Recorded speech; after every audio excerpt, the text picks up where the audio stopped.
August 1945. The Pacific sun hung heavy over a field of silence. On a narrow strip of scorched coral, a line of Japanese prisoners shuffled forward under armed escort. Their uniforms were little more than rags, their faces hollowed by hunger and disbelief. For years they had been told that capture meant torture, that no Japanese soldier would ever live to see mercy from an American. But then something unexpected happened. The U.S. Guards, dusty and sunburned from the same brutal campaign, lowered their rifles. One reached into his pocket and held out a pack of cigarettes. Another tossed a small bar of Hershey's chocolate toward the nearest prisoner. The Japanese men froze, unsure whether it was a trick. The chocolate landed in the dirt. No one moved. Then, hesitantly, one soldier bent down, picked it up, and broke off a piece. The sweetness, foreign, impossible, melted on his tongue. His eyes filled not with fear but confusion. In that moment, decades of propaganda collapsed.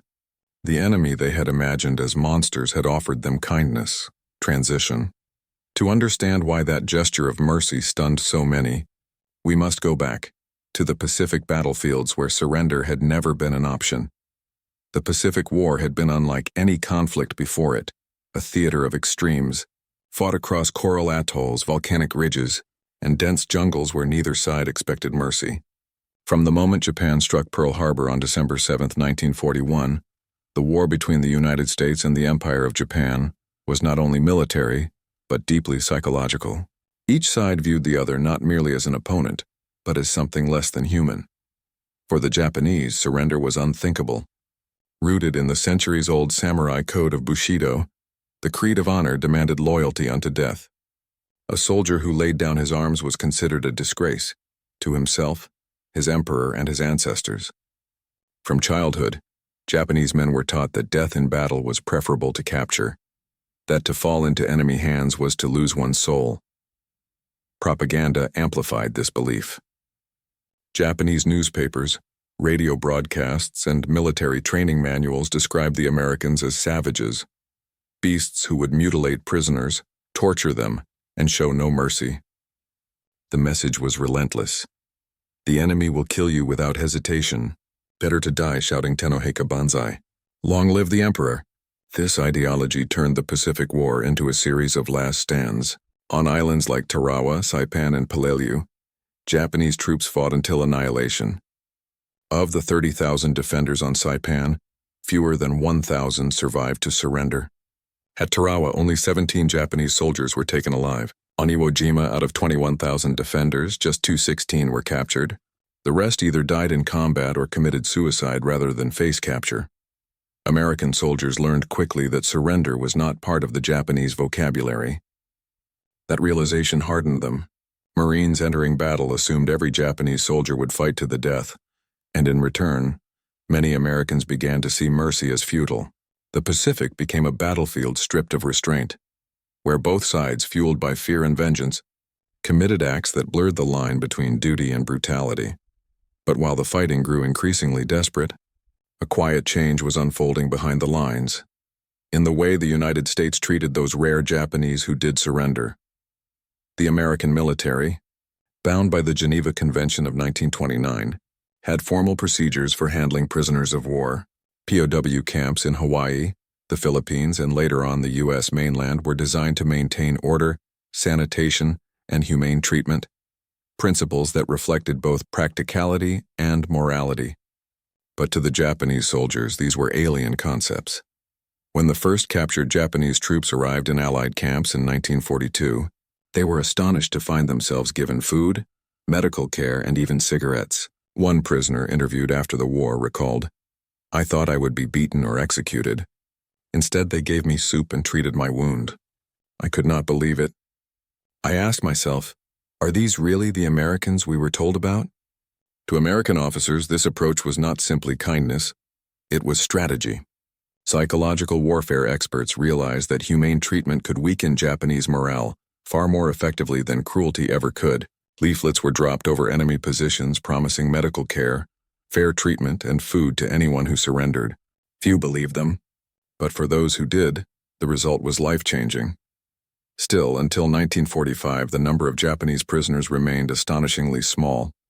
Entire garrisons chose suicide over captivity. At Saipan, hundreds of civilians, mothers, children, and elderly, jumped from cliffs into the sea, convinced the Americans would kill them. Those who survived the fall were stunned to be pulled from the water by U.S. Marines offering water and blankets. These contradictions haunted both sides. The Americans saw firsthand that they were fighting an enemy indoctrinated to believe surrender was a fate worse than death. And the Japanese, once captured, found themselves alive, treated, fed, and even respected in ways that defied everything they had been told. As the war dragged into its fourth year, the contrast grew sharper. In Japanese POW camps, captured Americans suffered starvation, beatings, and execution. At places like Bataan and Burma, the Japanese army viewed prisoners as dishonored men undeserving of humanity. Thousands of Allied captives died from neglect and brutality. The Americans, by contrast, maintained discipline, even as hatred for the Japanese deepened after Pearl Harbor and atrocities like the Bataan Death March. The U.S. command insisted on following the rules of war. Not all units obeyed perfectly. There were moments of vengeance on the battlefield, but in the broader system of camps and administration, the principle held: prisoners were to be treated as human beings. By 1944, as the tide turned against Japan, the number of captured soldiers began to rise. On islands like Guam and Tinian, hundreds surrendered after realizing their positions were hopeless. When American medics treated their wounds, many cried, and not from pain, but from confusion. Military reports described POWs visibly shaken by acts of mercy. Some refused food at first, convinced it was poisoned. Others bowed repeatedly, unable to comprehend that their captors did not strike them. The cultural gulf between the two armies was vast, but within those moments something began to change. The most dramatic transformation came after Okinawa, the bloodiest battle of the Pacific. Over 100,000 Japanese troops perished. Tens of thousands of civilians died, but among the survivors were several thousand prisoners, soldiers and non-combatants who had chosen or been forced to surrender. They were taken to processing centers under U.S. control, given rations, deloused, and examined by doctors. For many, the first thing they received from their guards was a cigarette or a small ration of chocolate, a simple gesture that, to them, carried the weight of an entire moral universe.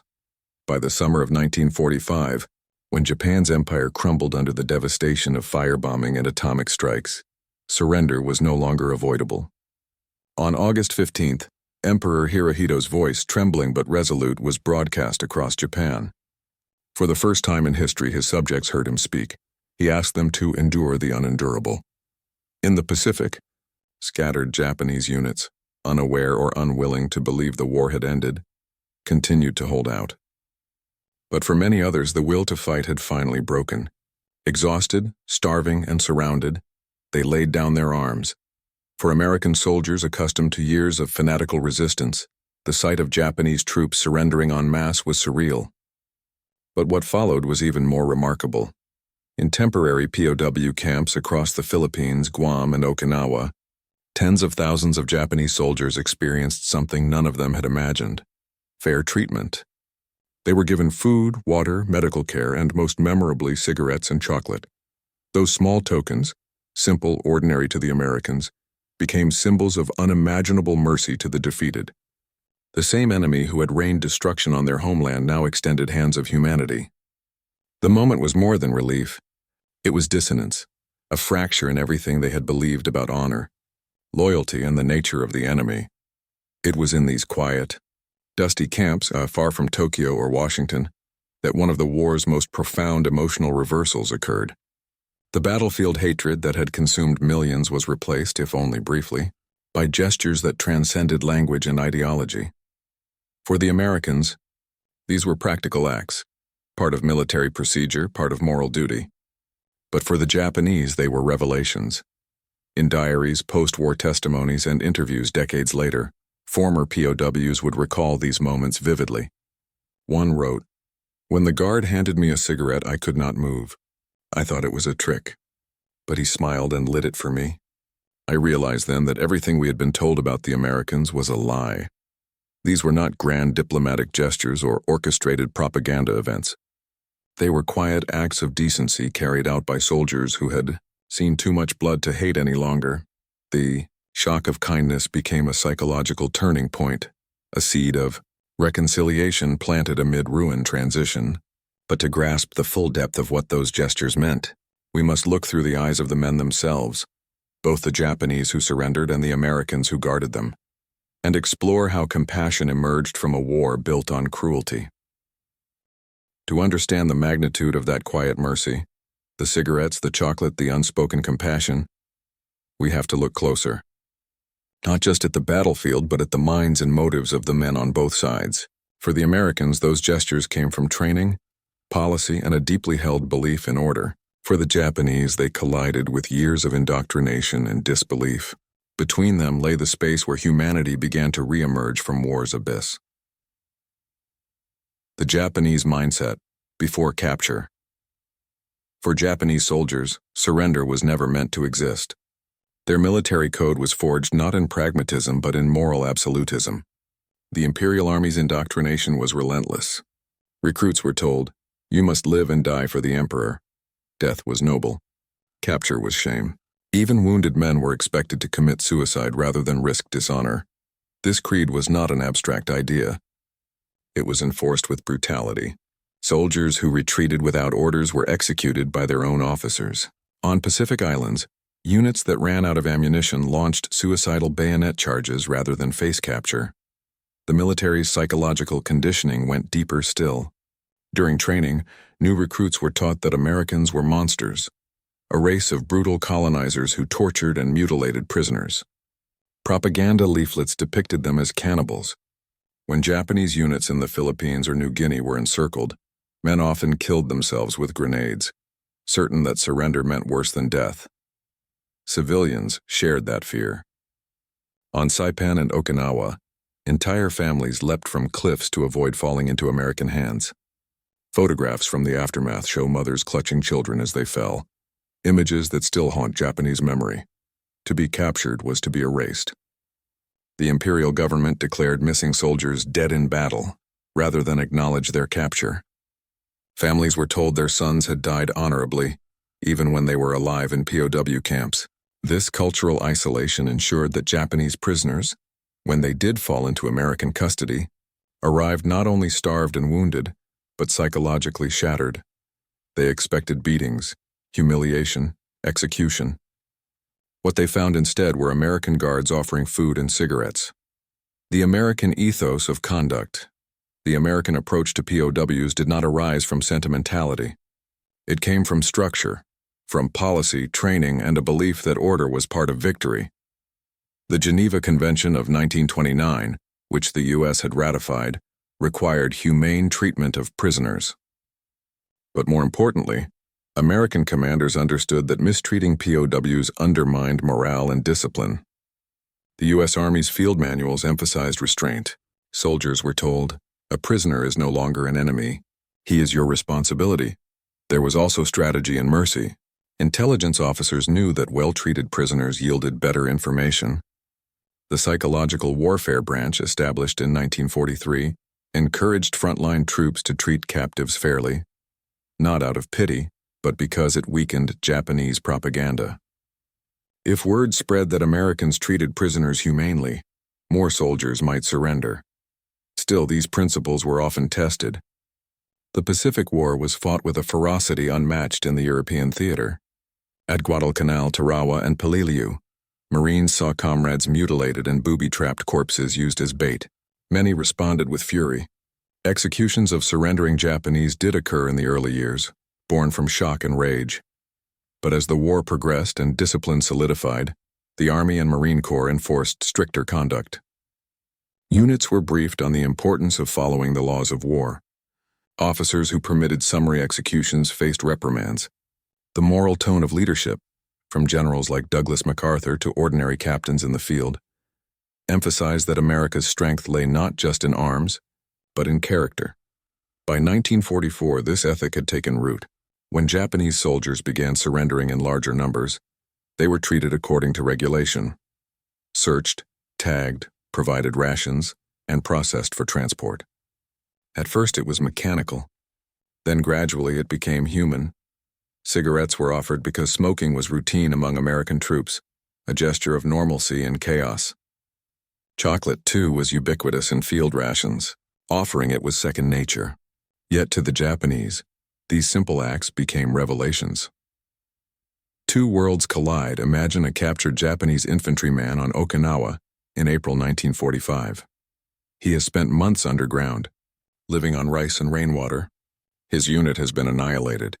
When he finally surrenders, he expects a bullet. Instead, an American guard hands him a cigarette. The flame of the lighter flickers between them.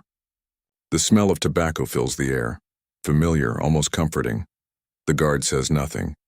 The prisoner, trembling, accepts it with both hands and bows instinctively. The guard nods. No words pass between them. Yet, in that moment, something immeasurable occurs. The collapse of an entire belief system. To the American, it's routine, a small kindness. To the Japanese, it's the first time in years he has been treated as a man, not a weapon or a tool of the emperor. That moment repeated itself thousands of times across the Pacific. Guards shared cigarettes, medics cleaned wounds, cooks distributed soup and bread. And in those ordinary moments, the extraordinary happened. Humanity resurfaced. Many Japanese POWs later described their disbelief in diaries and oral histories. One recalled how, after being captured in the Philippines, an American soldier offered him chocolate and laughed when he hesitated. "He broke the piece and put it in my hand," he wrote. "It was sweet. I cried because I realized I had not tasted sweetness since the war began." The psychological shift, the kindness of American guards, did not erase years of indoctrination overnight, but it triggered a profound internal conflict among the prisoners. They had been taught that Americans were demons. Now they saw them as disciplined, even compassionate. This cognitive dissonance shook their sense of reality. American intelligence officers noticed the change quickly. Reports from POW camps in Hawaii and the Philippines described prisoners as quiet, cooperative, and often stunned by treatment received. Many became eager to learn English, volunteer for camp duties, or share information. The War Department recognized this and launched a program known as reorientation, part education, part psychological rehabilitation. Prisoners were shown films about American life, democracy, and freedom. They listened to lectures about post-war reconstruction. The goal was not indoctrination, but to replace militarism with understanding. For many, the process began not with propaganda, but with kindness. As one POW later said, "The Americans did not tell us what to think. They showed us how to live." This transformation wasn't uniform. Some prisoners remained defiant, clinging to loyalty even after Japan's surrender. But for many, especially younger soldiers, the experience reshaped their worldview. They began to question everything: the propaganda, the war, the emperor's divinity. In camp libraries, they read American magazines and newspapers for the first time. They saw images of families, women, and cities untouched by war. They began to grasp that the enemy they had been told to hate had not been fighting to exterminate them, but to stop a regime. The American Guard's perspective. For the U.S. Guards, the experience was equally complex. Most had lost friends in battle. Many had seen atrocities that hardened them beyond words. Yet when the shooting stopped and the prisoners arrived, a different instinct took over. Letters from American Guards describe mixed emotions: resentment, pity, and a strange respect. Some admitted struggling to see the enemy as human at first. But once they did, the transformation was irreversible. A Marine sergeant stationed in Guam wrote home, "They came in barefoot, filthy, starving. We hated them for so long. Then one kid collapsed in front of me. I gave him water. He looked up like he couldn't believe it. I don't think I'll ever forget that face." Many guards treated their duties as a moral mission. They enforced rules, but they also maintained dignity, theirs and the prisoners. U.S. Army regulations emphasized that humane treatment reflected the values of civilization itself. To men who had seen what hatred could do, that mattered deeply. The war had reduced everything to survival, but in those moments of mercy they rediscovered purpose. The power of simple gestures, cigarettes and chocolate, two small luxuries that became symbols of civilization.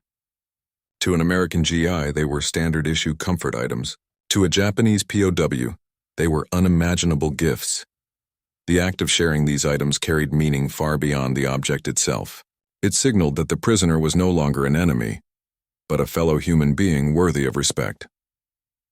Psychologists studying wartime behavior have often remarked that such gestures can disarm hatred faster than any speech.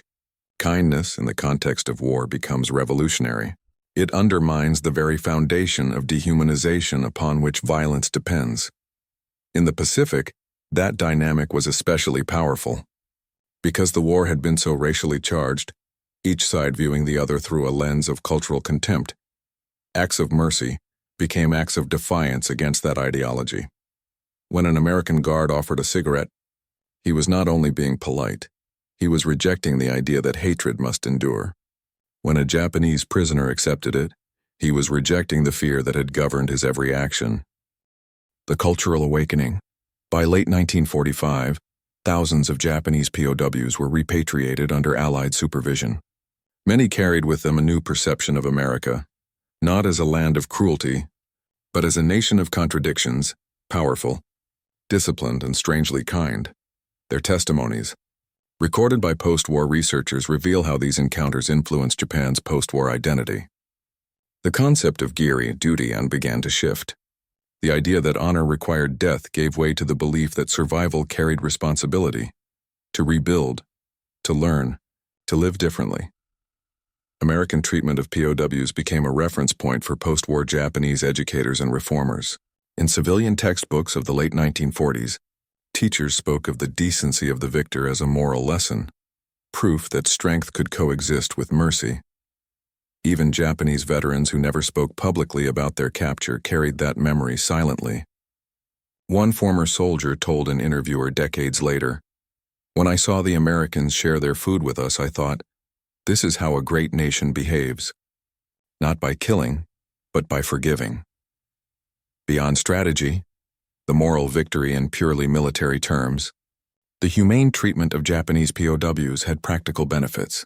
It maintained discipline, yielded intelligence, and upheld international law. But its deeper legacy was moral. The Pacific War had begun with hatred, surprise attacks, massacres, atrocities.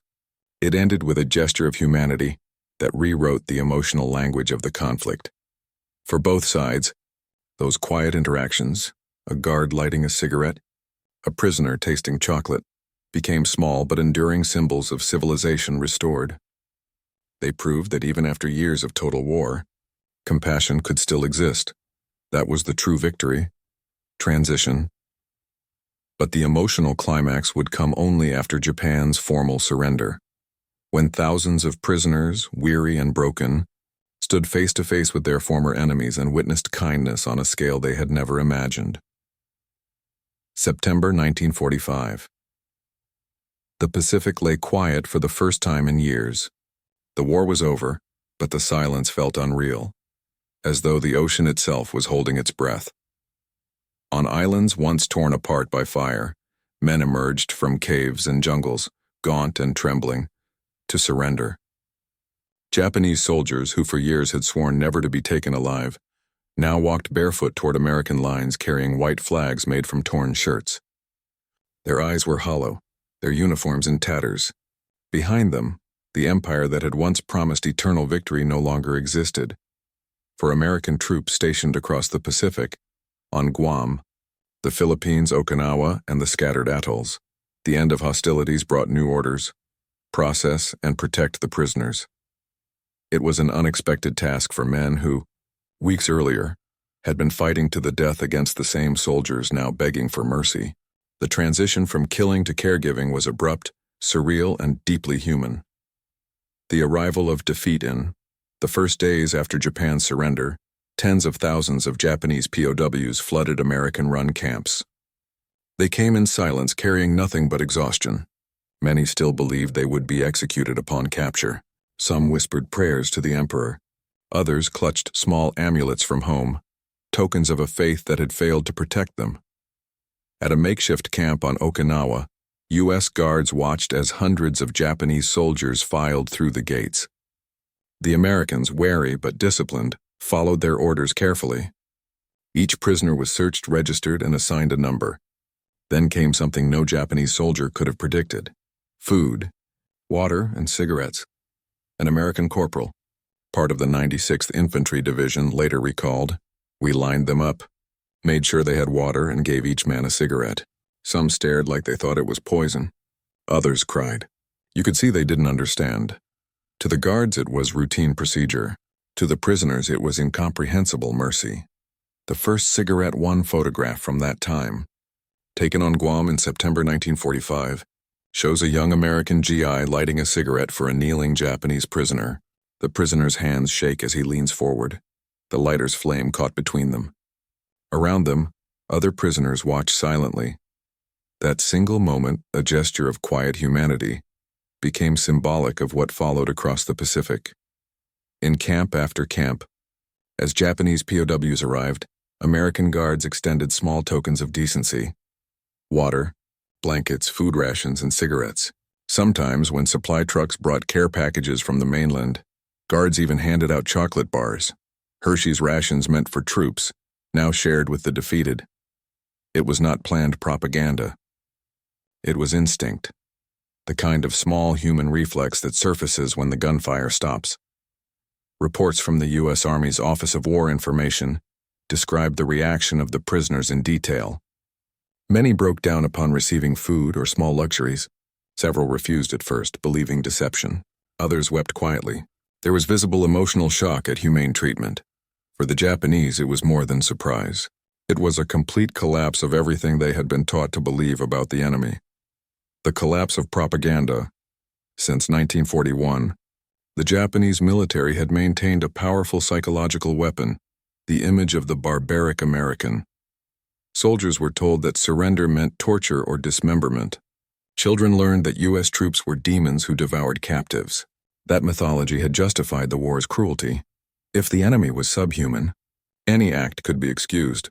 But the moment a U.S. guard offered a cigarette, the myth disintegrated. One captured Japanese lieutenant wrote in his post-war testimony, "When the American gave me chocolate, I thought he mocked me. I could not eat, but he broke it and handed me half. Then I saw his eyes. They were not the eyes of a demon. I realized how much we had been lied to." The effect spread quickly. Within weeks, American intelligence officers noticed a dramatic change in prisoner behavior. Cooperation increased. Prisoners spoke more openly. Rumors spread among Japanese holdouts still hiding in jungles that those who surrendered were not harmed, but fed. Leaflets dropped from planes reinforced this truth. And for once, many believed them. In one of history's quiet ironies, kindness had become a weapon more effective than bombs.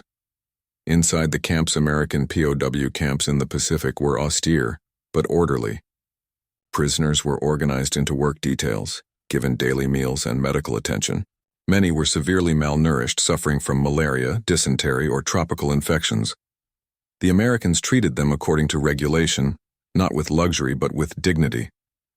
Doctors cleaned wounds. Chaplains spoke to those on the verge of collapse. Military police enforced discipline, but even that discipline was tempered by professionalism. At one camp on Leyte, prisoners who had survived years of jungle warfare were given soap and instructed to bathe in a nearby stream. When they returned, they were handed clean clothes, standard U.S. fatigues marked with PW in large white letters. For some, it was the first clean fabric they had worn in years. When a supply officer distributed tins of condensed milk and chocolate bars from leftover field rations, several men refused to touch them. They thought it was a cruel joke. Only after seeing others eat safely did they take small bites, cautious, reverent. A guard from that camp later said, "They didn't understand that the war was really over. We had to teach them through actions, not words." The cigarettes and chocolate did more than any speech could. A shock. Felt deeply for the Japanese prisoners, the shock was not merely physical, it was existential. Their entire worldview had been built upon the idea that Americans were savage occupiers. Now, faced with decency, they felt both relief and shame. A former Japanese medic later described it in haunting detail. "I was ready to die. Then they gave us coffee and cigarettes. I could not hold the cup steady. It was not just hunger. It was my heart. I realized I had been fighting for a lie. This realization, shared by thousands, became a collective emotional breaking point. It forced captured soldiers to confront the difference between what they had been told and what they now saw with their own eyes. For many, that moment marked the beginning of transformation, from blind obedience to self-awareness, from hatred to reflection. The Americans' quiet discipline, from the perspective of American guards. This was less about forgiveness and more about principle. They were following a strict doctrine of conduct. The war had ended, and with it, the right to vengeance. Many U.S. soldiers had lost friends to Japanese brutality, on Bataan, at Guadalcanal, in the Philippines. Some had seen unspeakable scenes of torture and mutilation. Yet in the camps they suppressed their anger. Military command made it clear. The treatment of prisoners would reflect the moral strength of the United States. An officer at the Guam Processing Center wrote in his field report, "Our men understand what we're doing. We can't win peace by humiliation. We must show what civilization looks like." The discipline was remarkable. Instances of abuse were rare and swiftly punished. Instead, the camps became microcosms of controlled order, proof that victory did not have to breed cruelty. And within that discipline, compassion flourished. Guards who once saw the Japanese as nameless enemies began to see individuals, boys not much younger than themselves, worn down by starvation and indoctrination. They saw prisoners weep at the sight of clean water or collapse when handed a meal. They saw the human cost of a war that had demanded absolute devotion to an illusion. One Marine wrote home, "We fought them for 4 years, but I think we never really saw them until now." The moment of realization at a camp near Manila, a group of prisoners sat under the shade of a tree during their first day in custody. They were silent, unsure of what would happen next. Across the compound, an American soldier approached, holding a metal pot. He poured steaming coffee into tin cups and passed them around. With each pour, the scent of roasted beans filled the air, rich, bitter, alive. None of the prisoners spoke. They bowed their heads as they drank, eyes closed, tears mixing with the black liquid. It was their first taste of peace. Nearby, a corporal tore open a ration box and tossed a bar of chocolate to one man. The prisoner caught it clumsily, stared at it, then broke it into small pieces and shared them with his comrades. Not a word was said, but every man there knew something profound had changed. In that simple act of sharing, American generosity, Japanese humility, the war between two nations briefly gave way to something older and deeper. Recognition, the human weight of surrender by the time. Japan's formal surrender ceremony was signed aboard the USS Missouri on September 2, 1945. Over 600,000 Japanese soldiers had been taken into Allied custody. Each one carried the same burden, the shame of defeat and the disbelief of mercy. In post-war accounts, prisoners described their first days in captivity as the most emotionally disorienting of their lives. Many said they feared American kindness more than punishment. It was easier to face hatred than compassion. One officer later confessed, "When I was captured, I prayed to die. When they treated me kindly, I wept. I realized my enemy was more human than my superiors had ever been." That realization would ripple through post-war Japan. But in 1945, inside the camps, it was still raw, a private reckoning between the self and the myth of honor. The quiet transformation days turned into weeks. The camps settled into routine. Prisoners were assigned tasks, cooking, cleaning, repairing equipment. They grew stronger. They began to speak to the guards, cautiously at first, then with curiosity. They learned that many Americans were farmers, students, or clerks before the war. Ordinary men. Some guards shared photographs from home, families, children, sweethearts. The prisoners were stunned to see smiling faces where they had imagined monsters. A few guards taught simple English words. In return, prisoners shared fragments of Japanese phrases. On Sundays, chaplains held services open to all. Some prisoners attended out of curiosity, others out of longing for solace. By the time repatriation began months later, many Japanese soldiers had lost their fear. They had not just survived, they had been transformed. When transport ships carried them back to Japan, they carried more than memories of defeat. They carried the seed of an idea that strength and compassion could coexist, that perhaps, after all, mercy was not weakness. The moment that defined a generation, for the Americans, the war's end was relief. For the Japanese prisoners, it was revelation, and for both, Those moments of shared humanity became the invisible foundation of what would later become one of history's most remarkable reconciliations. In the years to come, veterans from both sides would meet again, not on battlefields, but in ceremonies in classrooms, museums, and memorials. They would tell their stories not with hatred, but with a kind of reverent astonishment at how mercy had survived such violence. The cigarette and the chocolate, small, ordinary things, and had become emblems of something extraordinary, the return of humanity after total war. Transition. The war had ended, but the encounter between mercy and defeat had only just begun. What followed in the months after surrender would reshape how two nations, in once sworn enemies, came to see each other not through fear, but through the fragile power of understanding. In the months following Japan's surrender, the Pacific slowly transformed from a battlefield into a landscape of recovery. The smoke cleared, the weapons were stacked, and the thousands of men who had once been willing to die for the emperor now lived behind fences under the supervision of the same enemy they had been taught to hate. Yet what happened in those camps after the fighting ended was as historically significant as any battle. It was the beginning of an emotional, cultural, and moral reconstruction, the slow rebuilding of the Japanese spirit through compassion, discipline, and humanity. By late 1945, American-administered prisoner-of-war camps stretched across the Pacific, from Guam and Okinawa to the Philippines and Hawaii. Within them were nearly 600,000 Japanese soldiers, sailors, and airmen. They were malnourished, shell-shocked, and spiritually broken. Many still could not grasp that Japan had surrendered. They had been told their homeland would fight to the last, that Americans would invade and annihilate the nation. Instead, the war had ended abruptly, through atomic devastation and the emperor's unheard-of surrender broadcast. For the Japanese soldiers, the shock was total. In the camps, the Americans maintained strict order but remarkable restraint. There was no vengeance, no chaos. Prisoners were registered, fed, deloused, and given medical checkups. Rations included rice, bread, and canned meat, food that seemed unthinkably luxurious after years of starvation. For many, the most memorable gift remained cigarettes and chocolate, small indulgences that carried enormous emotional weight.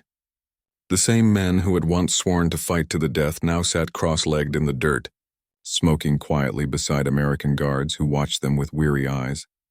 What unfolded in those days was a kind of unspoken therapy. The Americans treated the prisoners according to the Geneva Convention, but their actions went beyond legal obligation. They treated them as men. They enforced discipline firmly, yet without humiliation. The POWs soon realized that the Americans valued efficiency and order, not cruelty. Guards did not beat them or curse them. They spoke with commands that were calm, even polite. To Japanese soldiers raised on the harsh discipline of their own army, where officers often slapped subordinates for minor mistakes, this civility was almost unthinkable. Over time, the shock softened into reflection. The prisoners began to see their captors not as monsters but as professionals. The Americans, for their part, saw the defeated enemy gradually shedding the shell of fanaticism. By the winter of 1945, many camps had established work routines and educational programs. Prisoners were assigned to clean up details, carpentry, and cooking. Some repaired roads or rebuilt damaged facilities on the islands. The work gave them purpose and dignity. In the evenings, some camps showed films, American newsreels, documentaries, and even movies about peacetime life. For Japanese men who had grown up believing America was decadent and soulless, these films were bewildering. They showed families laughing, children at school, people walking freely in cities untouched by war. Psychologists working with the U.S. Army called the process reorientation. It was not intended as indoctrination, but as exposure to demonstrate the values of democracy and personal freedom. To American commanders, winning the peace required winning the mind. They understood that every prisoner who returned to Japan carrying a different view of the United States would help rebuild the foundations of post-war understanding. And it worked. In interviews conducted after repatriation, many Japanese POWs described a transformation that began not with words, but with simple acts. One former officer recalled that the moment he began to trust the Americans was when a guard lent him a blanket on a cold night. He could have ignored me, he said years later. But he saw I was shivering. In that instant, I felt ashamed for all I had believed. Another, a captured pilot, wrote that when he received a bar of chocolate, he was so overwhelmed that he prayed for forgiveness. I realized, he said, that the enemy had shown me more mercy than my own officers ever had. Inside the camps, such gestures accumulated like quiet ripples. They created a new emotional atmosphere, one defined by decency, not domination. The Japanese prisoners began organizing self-governing committees to maintain order and discipline, a reflection of the mutual respect that had developed. Guards allowed these systems to flourish as long as they aligned with camp regulations. The result was stability, an extraordinary contrast to the chaos of the war's final days. Medical care also played a profound role in this transformation. American doctors treated gunshot wounds, infections, and malnutrition without discrimination.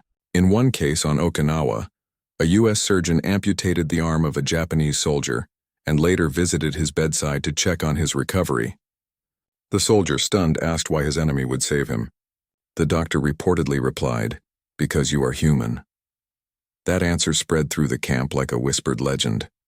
While the Americans saw their actions as simple duty, for the Japanese these experiences were revolutionary. Many prisoners had been raised in an army that valued obedience over compassion. They had watched officers starve their own men, hoard supplies, or enforce suicide missions. Now in defeat they were cared for by those they had tried to kill. And who could have chosen revenge but didn't? The psychological impact was immense. In camp diaries later recovered, a recurring theme emerged: shame mixed with gratitude. "I am ashamed to have called them beasts," one entry read. "Their mercy humiliates me more than their bullets." This was not humiliation born of defeat.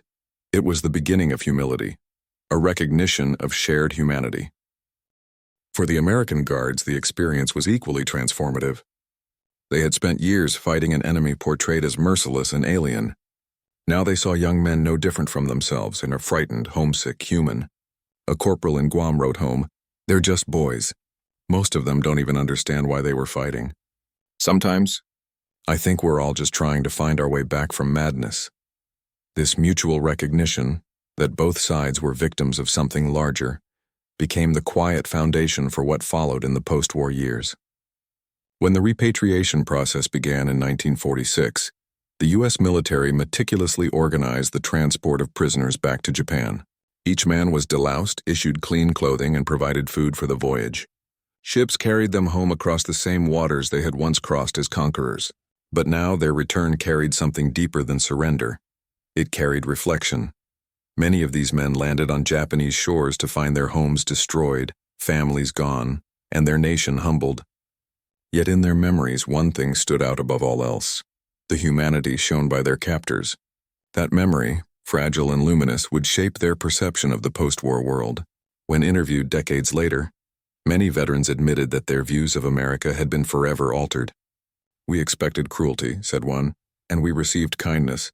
It taught me that civilization is not in victory but in compassion."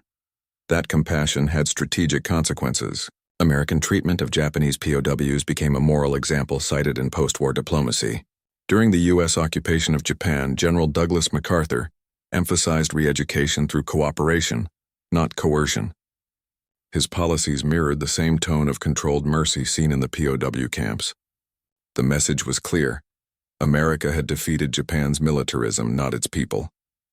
Meanwhile, the returning prisoners, now witnesses to a different side of the Americans, played a subtle but significant role in Japan's reconstruction. In villages and towns, they told stories of how they had been treated. They described clean camps, fair rations, and unexpected kindness.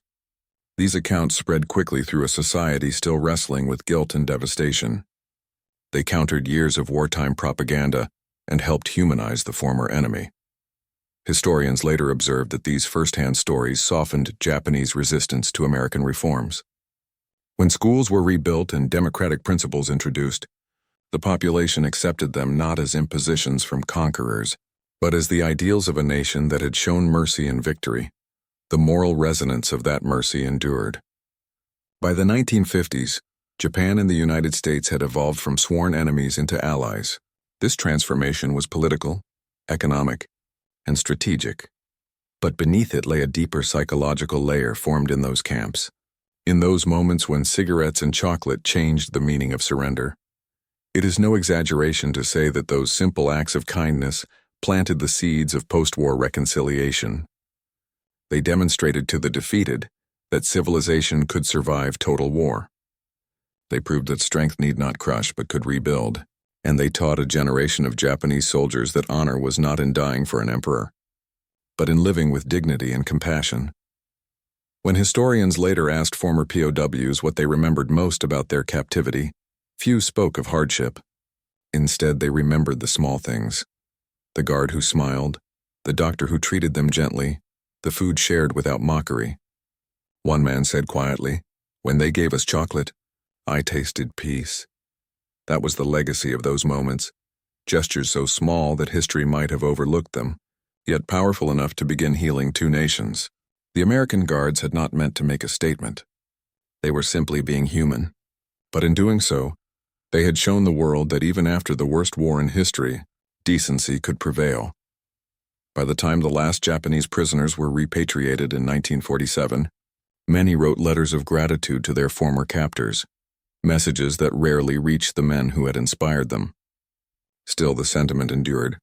In post-war decades, veterans organizations from both countries would meet, shake hands, and sometimes weep together. Their shared stories often began the same way. It started with a cigarette. In the long history of war, there are few symbols as gentle and profound as that.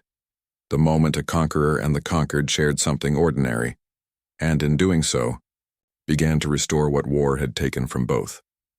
The aftermath of Japan's surrender was not just the rebuilding of cities, but the rebuilding of faith in humanity. For those who had lived through the fire, the sweetness of chocolate and the warmth of smoke became reminders that mercy, not hatred, had the final word. And as the ships carried them home across the Pacific, the prisoners of war looked back toward the horizon where their enemies stood, and silently understood. Their captors had given them more than survival. They had given them a reason to believe in humanity again, transition. And so, from the ashes of the Pacific, two nations began a relationship that would grow from defeat into alliance, a testament to how mercy, even in war's darkest aftermath, can reshape the world that follows. In the stillness that followed the Pacific War, when the smoke faded and the bodies were buried, what remained were memories of brutality, of loss, and unexpectedly of mercy. The war had revealed the depths of human cruelty, but in its closing moments it also revealed something far greater. On battlefields that had once echoed with screams and fire, quiet acts of kindness redefined what it meant to win. The story of the cigarettes and the chocolate is not about indulgence. It is about the reclamation of humanity. It showed that even when nations wage total war, the human heart can resist the pull of hatred. For the Americans, those gestures were instinctive, the simple decency of men raised to respect life even in victory. For the Japanese prisoners, they were revelations. They discovered that their enemies were not demons, but men who could look upon the defeated and still see dignity. That moment of shared humanity outlived the war itself. When Japan began rebuilding under Allied occupation, it did so not merely through political reform, but through a moral awakening seeded by those encounters. Former POWs became quiet ambassadors of peace. They had seen the difference between cruelty and civilization, between ideology and compassion. Their stories, and of cigarettes lit in silence, of chocolate shared without words, helped a shattered nation understand that mercy was not weakness. It was strength. History often measures wars in numbers, the dead, the battles, the tonnage of bombs. But the truest legacy of World War II lies in the moments that defied its logic. A guard offering a cigarette to his prisoner. A soldier realizing his enemy could be kind. Those fleeting seconds carried more power than any weapon, because they reminded both victor and vanquished that civilization survives not through conquest, but through conscience. The war between Japan and the United States began with hatred and ended with humanity. And in that fragile, extraordinary exchange, one cigarette, one piece of chocolate, the world caught a glimpse of its own redemption. For those who lived it, it was not a story of enemies. It was the story of men, weary, scarred, but still capable of grace. And through that grace, the Pacific finally knew peace.